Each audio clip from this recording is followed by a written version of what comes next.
Bismillah, alhamdulillah, wassalatu wassalamu ala rasulillah. Patepang deui dinten ieu dinten Rebo kaping 15 April 2026 masih dina surat Al-Hajj ayat ke-24. A'udzubillahi minasyaitonirrajim. Bismillahirrahmanirrahim. Wahuddu jeung dibere hidayah atawa dibere pituduh tegasna petunjuk kanggo saha pikeun jama-jama ahli surga. Jadi ahli surga mah ti dunya oge tos katingali manehna kenging pituduh. Kana naon ilat thayyibi kana kebaikan. Jadi hidupna teh akhlakna baik. Minal qauli jeung tina ucapanana oge baik. Jama-jama anu kenging hidayah mah. Jadi ucapanana baik, kalimatna benar, tidak banyak bercerita kebohongan.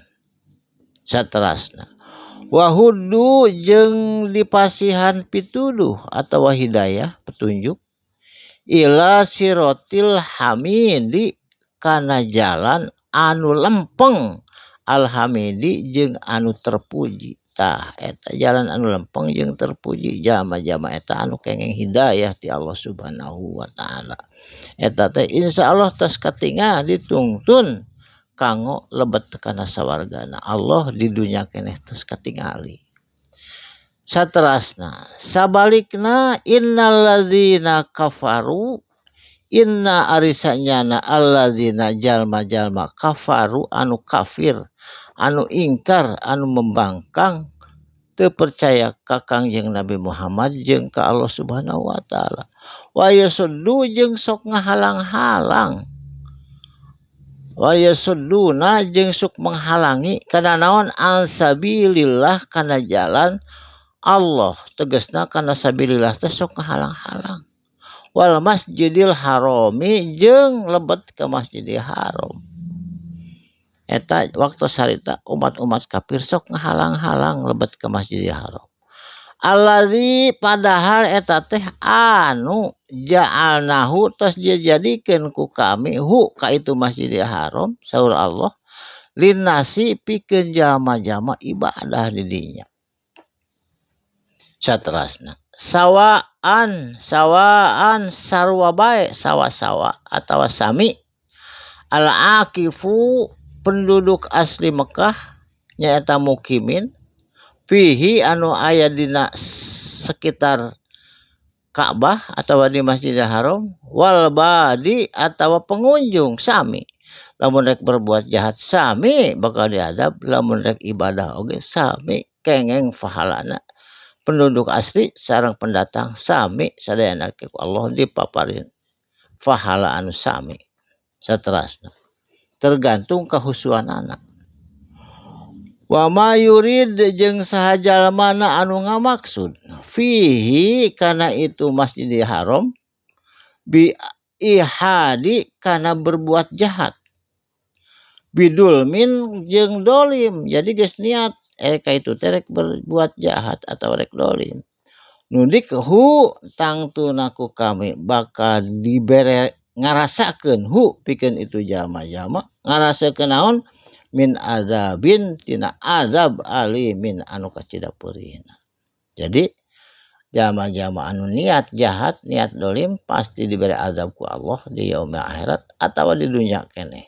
Saterasna wa id bawana jeung inget anjeun Muhammad atawa sahabat umat Kangjeng Nabi bawana dina mangsa-mangsa ditetapkeun atawa ditempatkeun na ku kami saur Allah li Ibrahim ka Kangjeng Nabi Ibrahim makana kana tempat sareng Kangjeng Nabi Ismail baiti di Baitullah nyaeta di Mekah. Nah maka ditempatkeun dina supaya ngawartosan kasadayana Allah tusyrik bahwasanya kana yen sanyana teu meunang musyrik ka Gusti Allah bi ka kami saur Allah syai'an tina perkara naon ogenan. Jadi teu kenging musyrik tina perkara naon oge ka Gusti Allah Subhanahu wa taala. Wa tahhir jeung kudu nyucikeun anjeun kabeh, nyucikeun tina badan, tina tempat supaya tiasa ibadah di mana baiti di rumah kami atau di Baitullah. Lito ifina pikeun jalma-jalma nu tawaf di dinya. Wal qaimina jeung jame-jame anu berdiri ngadegkeun salat. Wal rukai jeung anu ruku dina salat, as-sujudi jeung jelma-jelma nu sujud ka Gusti Allah dina mangsa salat. Atanama sujud tilawah, sujud naon syukur jeung sajabana di Masjidil Haram. Jadi Masjidil Haram teh dibangunna teh masjid pertama dibangunna ku Kangjeng Nabi Ibrahim saatosna ngadamel Ka'bah di dinya Kangjeng Nabi Ibrahim. Iraha deui nu mana deui anu kadua? Nu kadua mah Masjidil Aqsa 40 tahun saatosna ngadegkeun Masjidil Haram diadegkeun Masjidil Aqsa. Gitu. Saterasna nu mana deui? Nyaeta masjid-masjid nu di aya di alam dunia ieu nu pangheulana dibangun ku Kangjeng Nabi Ibrahim nyaeta Masjidil Haram. Barakallahu li wa lakum mugi aya manfaatna. Shadaqallahul adzim. Wassalamualaikum warahmatullahi wabarakatuh.